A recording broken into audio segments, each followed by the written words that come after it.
Noticias 1 es el segundo medio de comunicación más consultado en televisión por los líderes de opinión en Colombia para mantenerse informados. Así lo señala el último estudio del panel de opinión de la firma Cifras y Conceptos. Gracias por elegir la independencia.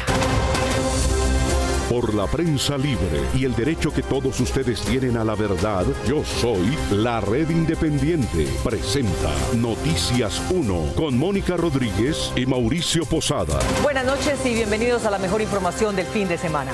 Queridos backers, durante este mes de noviembre, por donaciones de 200.000 pesos, recibirán 23 boletas para participar en el concurso del Carro de la Independencia y además este maravilloso kit de Noticias 1 2023 con morral inteligente que tiene puerto USB y cable para power bank, carriel y cartuchera.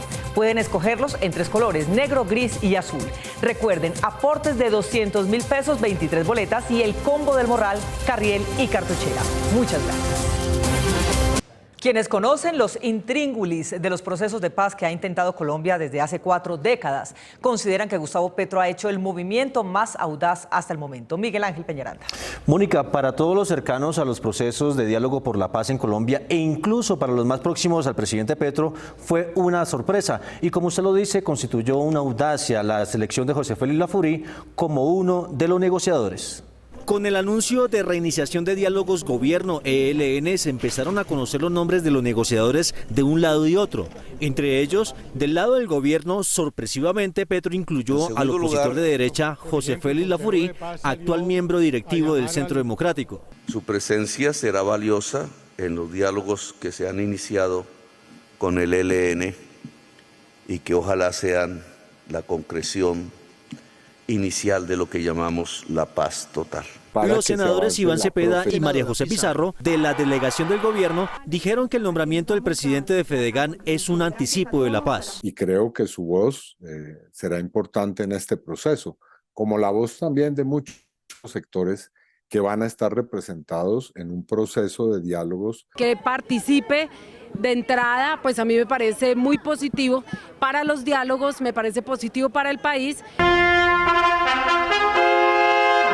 Hoy en el desarrollo del diálogo regional en Bogotá, Luis Fernando Velasco, consejero presidencial para las regiones, calificó de audaz la designación de Laforí y confesó que le impactó lo que hizo Petro. Muchos nos extrañamos, yo mismo me extrañé, pero ¿sabe cuál es el mensaje poderoso que envió el presidente primero?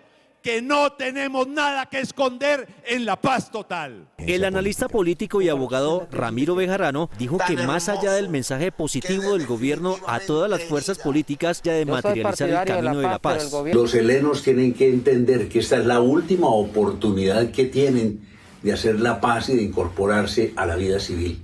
Bienvenidos a ella y bienvenida que sea la paz. La senadora del Partido Verde, Andrea Padilla, conocida por controvertir las posiciones de Laforí en el gremio ganadero, espera que se materialice acciones de paz en la redistribución de tierras. A mí me parece que es una decisión audaz porque José Félix Laforí ha sido un común denominador entre la guerra por señalamientos de acaparamiento de tierras y el cambio climático. El jefe máximo del Centro Democrático, Álvaro Uribe Vélez, publicó una carta en las últimas horas reconociendo la invitación del presidente Petro a uno de sus más importantes militantes, pero declaró escepticismo sobre el resultado de los acuerdos con el ELN.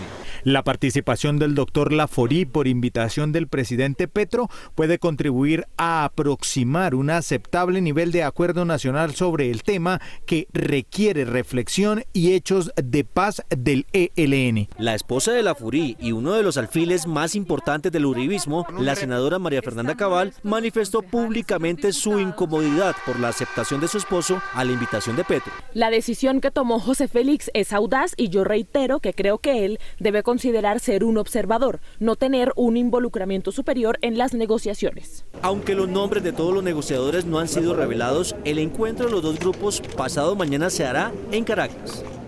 El ponente de la ley que adiciona un mes de trabajo a los 9 de la jornada de los congresistas les pidió a sus colegas votar el proyecto para salvar algo del prestigio que todavía les queda a los legisladores como grupo. Gustavo Monge. Mónica, esta es la 5ª vez que se tramita la iniciativa que anteriormente ha sido hundida por la mayoría parlamentaria. Por primera vez llegó al 4º de los 8 debates que necesita. Cuando regresen a sesiones ordinarias en marzo de 2023, después de atender las extras citadas por el gobierno desde febrero de ese año, los congresistas tendrán pendiente la última ronda de debates para recortar su propio descanso laboral. Bueno, seguimos avanzando, representante. Esta es la quinta vez y tenemos fe que la quinta sea la vencida. Fue aprobado en tercer debate en comisión primera. El receso legislativo, que va del 16 de diciembre hasta el 16 de marzo del siguiente año, se disminuiría de tal modo que regresarían hasta la segunda semana de febrero, es decir, retornarían a labores un mes antes. Esto le va a permitir al Congreso tener mucho más tiempo para el control político y para tramitar las leyes de origen congresional.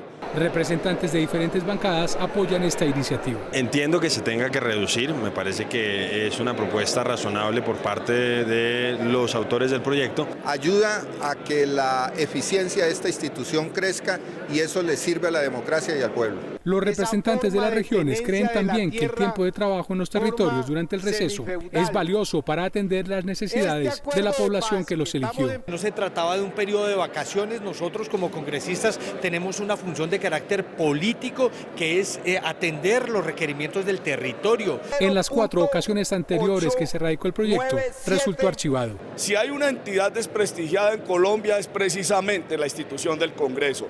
Y mensajes como estos, reducir nuestro receso, que si bien es cierto es utilizado para estar en regiones, pero reducirlo para tener más tiempo para control político y para trámites legislativos es un muy buen mensaje. El proyecto pasó a la plenaria de la Cámara y de avanzar sería tramitado en el Senado de la República para completar allí otros 4 debates hasta el final de la legislatura, el 16 de junio de 2023, y pueda convertirse en ley de la República. Aunque las estadísticas de una entidad oficial no muestran toda la realidad de su trabajo, sí son un indicador importante. Mediante derecho de petición obtuvimos las cifras de la nueva sala de instrucción de la Corte Suprema. Guillermo Gómez. Mónica, esas cifras muestran un trabajo dispar en los 6 despachos de los magistrados de la sala de instrucción. Mientras en uno parece haber frenesí laboral, en otros escasamente se han movido las hojas de un solo proceso. Hace 4 años fue creada la Sala de Instrucción de la Corte Suprema de Justicia para que se encargara de investigar a los congresistas en un primer paso para llegar a la sala de primera instancia y antes de que los procesos ascendieran a la sala penal de la Corte. Por tanto, el volumen de trabajo de los magistrados de esa recién creada sección es muy alto.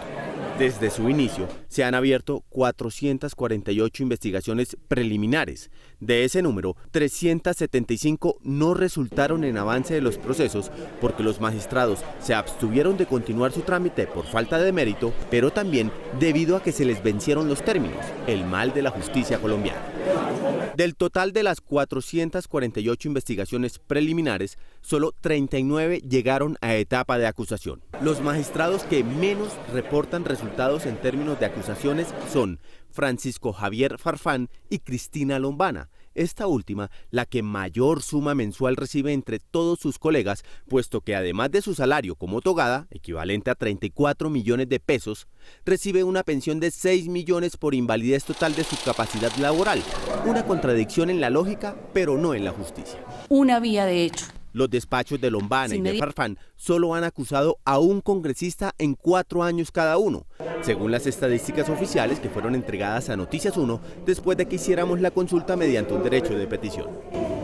Los salarios judiciales de los togados Farfán y Lombana superan los 70 millones de pesos, sin sumar lo que suman 7 funcionarios que trabajan con ellos 2 en cada uno de sus despachos. Incluido el salario del magistrado titular, el presupuesto público de cada despacho asciende a 120 millones de pesos solo en costo de personal. En estos 4 años, la Sala de Instrucción ha recibido las declaraciones de 3.717 testigos contadas hasta el 12 de octubre pasado. El que menos declaraciones ha decretado y tomado es el magistrado Misael Rodríguez, con 220 testimonios, y aunque él es el único que lleva 3 años en el cargo, a diferencia de sus compañeros, que empezaron a desempeñar sus trabajos desde que inició a funcionar la sala, es decir, hace 4 años, algunos de sus colegas han recibido 6 veces más testimonios que él, como ha ocurrido en el despacho del actual presidente de esa sección de instrucción, magistrado Marco Antonio Rueda, en donde se han escuchado 1.452 testimonios. Uno de sus subalternos grabó a la personera de Soacha cuando le pedía pagar parte de su sueldo para conservar el cargo público y cómo se negó a pagar un presunto acoso laboral. Camilo Galán. Mónica, le preguntamos sobre toda la situación a la personera y ella respondió que lo del acoso sí no es cierto. Un exfuncionario público del municipio de Soacha grabó a la personera encargada de esa población, Nicole Díaz Coronado, su antigua jefa, cuando lo presionaba para que le diera un dinero como cuota obligatoria para mantenerlo en el puesto de asesor. Él estaba en ese cargo desde 2016. Ayer hablé con ese tema y bueno, yo les dije que no, que 400 era muy grande, que aparte usted no está nada como delegado ni como, pues, como no, y que con mi nómina de cuánto es. Bueno, pero la pregunta de millones, ¿quién es ese man? No quieren que sepa, sencillo, paga o hoja de vida. Aunque la funcionaria de Soacha, Nicole Díaz, quien lleva más de 3 años como encargada de ese despacho sin que haya sido sustituida por el titular, nunca le reveló el nombre a Brian Cruz, el afectado por ella. Porque yo que voy a regalar mi plata en eso sin saber qué compromisos, qué garantías, nada. El audio parece claro en cuanto a que ella le estaba pidiendo entregar parte del dinero. La grabo para comprobar el hecho atípico que está generando. Ella, palabras sexuales, dice 400.000 pesos. Es fácil y sencillo, Brian, garantías, y ellos me lo reclamaron a mí y tienen toda la razón, las garantías estuviste trabajando todo el año y no te cobraron ni un solo peso. ¿Pero quién es? Y todos sí cobraron. Yo siempre trabajé en la personería alrededor de 6 años y efectivamente yo no di ni un peso para permanecer en mi cargo. La personera le insistió a su interlocutor que no era presuntamente ella quien cobraba, sino que era una intermediaria de alguien a quien nunca identificó. Brian, yo transmito, yo les dije exactamente lo mismo y dijeron, no nos interesa, doctora Nicole, es sencillo así. Yo hago el puente. En otra parte de la conversación grabada, la actual personera de Soacha le pide al funcionario que renuncie. Págame la carta de renuncia. No, no voy a hacer. No, Nico. Brian, ¿en serio? No, pues yo no me estoy negando. Yo no me estoy negando. ¿Un año? ¿En serio? ¿Un año? Noticias 1 se comunicó con la personera encargada Nicole Díaz Coronado para que diera su explicación a esta denuncia, pero se limitó a publicar un comunicado. Respecto a la situación jurídica presentada en meses anteriores sobre el presunto caso de acoso laboral por parte de la entidad hacia el denunciante, aclaramos que los hechos no corresponden a la realidad de la situación. La Procuraduría ya tiene conocimiento de esta denuncia desde el 20 de marzo, pero aún no ha pasado nada y la incriminada continúa aún en su cargo, también sin que suceda algo en el consejo de este municipio o en la gobernación de Cundinamarca. Entre 100 países evaluados sobre el nivel de suficiencia en inglés de su gente, Colombia quedó en el puesto 77, lo que indican los indicadores. El índice de proficiencia en inglés ubicó a Colombia en el nivel bajo, a España en el nivel medio, a Argentina en el nivel alto, a los Países Bajos en el nivel muy alto y al Congo en el nivel muy bajo. Esto indica que no le tenemos miedo a los Walking Dead. En vez de caminantes muertos, el Walking Dead es real. Esto es lo que indican los indicadores. Este es el momento en que Joseph Blatter, aquel entonces presidente de la FIFA, muestra el sobre que elige a Qatar como sede del Mundial para el 2022. Miembros de la familia real catarí fueron los únicos en ponerse en pie para celebrar la decisión. Personajes como Bill Clinton, expresidente de Estados Unidos, y Chuck Blazer, uno de los considerados soplones del FIFA Gate, y Nicolás Leos, expresidente de la Conmebol, permanecieron inmóviles con la elección. Cuando la realeza catarí subió al escenario a celebrar la elección, tuvieron que pedir los aplausos que no llegaron. Estados Unidos, descalificado con la elección de Qatar, encargó al FBI una investigación sobre la escogencia de la sede, con base en las revelaciones de la revista France Football en 2013 de presuntos sobornos, regalos y pagos a dirigentes de la FIFA. El artículo de la revista France Football explicaba que los cataríes habrían pagado sobornos para conseguir votos a favor de Qatar en complicidad de Nicolas Sarkozy, expresidente francés, Michel Platini, entonces presidente de la UEFA, Tamim bin Hamad Al Thani, príncipe heredero de Qatar, Joseph Blatter, entre otros directivos de la FIFA, asociaciones y clubes de fútbol. El fiscal Michael García elaboró un informe para el Comité de Ética de la FIFA, donde explicó con detalle los sobornos para la elección de Qatar Qatar, y fue así como Michel Platini y Joseph Blatter fueron retirados de sus cargos.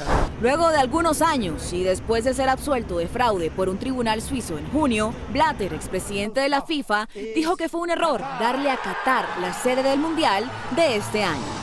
Y al regreso, los deportes con Mauricio Posada. Mónica, el sucesor y antiguo asistente de Blatter, hoy se declaró homosexual y asumió la defensa del Emirato. Ya regresamos con más detalles a Noticias 1, la red independiente.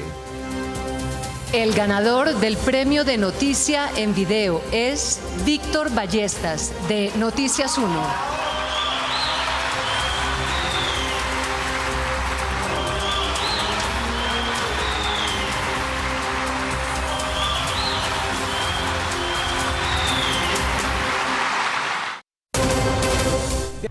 La pensión es la etapa en la que un trabajador entra a disfrutar el descanso ganado luego de décadas de trabajo. Esta no solo significa un cambio total para él, sino también para todo su entorno familiar. Toda la vida se ahorra para tener un derecho a una pensión. Al final de la etapa laboral, cuando quienes han trabajado durante más de 20 años tienen derecho a descansar sin la angustia de tener que conseguir la mesada mensual. Uno de los principales temores, sobre todo, es la incertidumbre financiera. Por eso es muy importante que nos preparemos para este momento de pensión con mucha más anticipación. Quien ha adquirido el derecho a pensionarse podrá retirarse del trabajo habitual, pero no significa que no emprenda otros proyectos. Hay que entender que lo que termina es la obligación, no la ilusión de iniciar nuevas actividades. Uno a veces piensa que es una etapa para cerrar ciclos, pero también es una etapa para iniciar proyectos, esos proyectos que de pronto dentro de la vida laboral no fue posible hacerlos. Con el inicio de la etapa en la que se vive una pensión y no hay ocupaciones diarias que impliquen la ausencia del sitio de residencia, no solo cambia la rutina de los jubilados, también la de los demás miembros de la familia. A veces a las personas, digamos, que ya entran a su fase de pensión, les duele un poco que ellos quieren compartir mucho tiempo con la familia, pero la familia ya tiene proyectos, entonces es importante poder negociar esos espacios. La comprensión y la capacidad de aceptar los cambios jugarán un papel importante en la armonía familiar cuando llega la etapa de jubilación de los parientes mayores. Mosquera, Cundinamarca, será sede del primer gran fondo ciclístico de la Corporación Matamoros por los héroes de Colombia.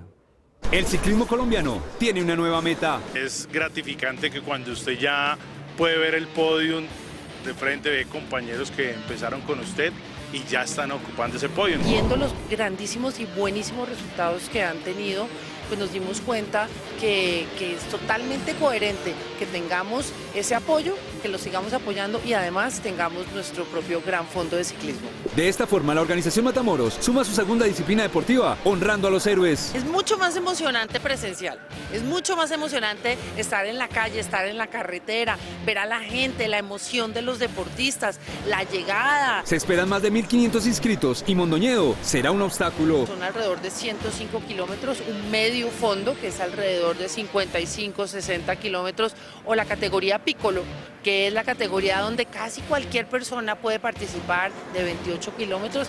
Así que desde ya se preparan durante esta época en la que no faltan las tentaciones. Cada vez que usted empieza a pedalear, usted va diciendo, va un buñuelo, van dos buñuelos, van tres buñuelos, y empieza usted ahí a sumarle todo eso y dice, no, estamos tenaces. Pero la razón de este gran fondo va más allá de las marcas y los premios. Cada pedalazo es un gracias a los soldados y policías, cada pedalazo es un gracias a esas viudas y esos huérfanos, cada pedalazo va sumando procesos, apoyando a los deportistas con discapacidad de la liga. Ciclismo y paracycling, nuevamente el deporte como vehículo de unión social.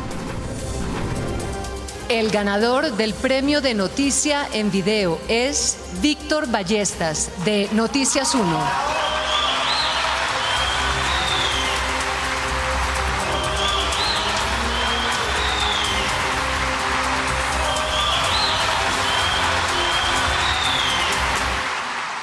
No olviden seguirnos, suscribirse y activar sus notificaciones en Quay, Instagram y YouTube, Noticias 1 Colombia, Facebook, Noticias 1 y Twitter, @Noticias 1. Nos vemos en las redes sociales y mañana domingo a las 8 de la noche aquí en Cable Noticias con las mejores noticias del fin de semana.